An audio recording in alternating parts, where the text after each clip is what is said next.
VOA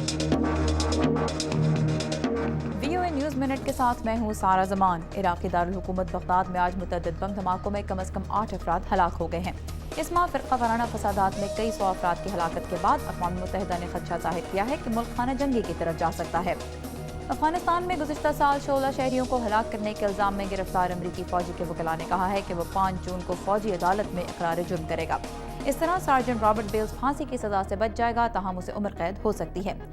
चिले और Argentina ने खबरदार किया है कि मुश्तरका सरहद के करीब वाक़ आतिशफ़शां कोपाहू की राख से बचने के लिए लोग इलाका छोड़ दें। ताहम चिले की सरहद में रहने वालों का कहना है कि वो तभी ऐसा करेंगे अगर हुकूमत उनके मवेशियों की देखभाल यकीनी बनाए। और चीन में 100 साल से ज़्यादा उम्र के कछुए का ऑपरेशन करके उसके हलक से मछली के कांटों जैसा मवाद निकाला गया है। कछुए की देखभाल करने वालों ने उसकी भूख में कमी देखी तो उसे पहली मर्तबा अस्पताल दाखिल कराया। आप देख रहे थे VOA न्यूज़ मिनट। मज़ीद खबरों के लिए आइए urdu VOA.com पर।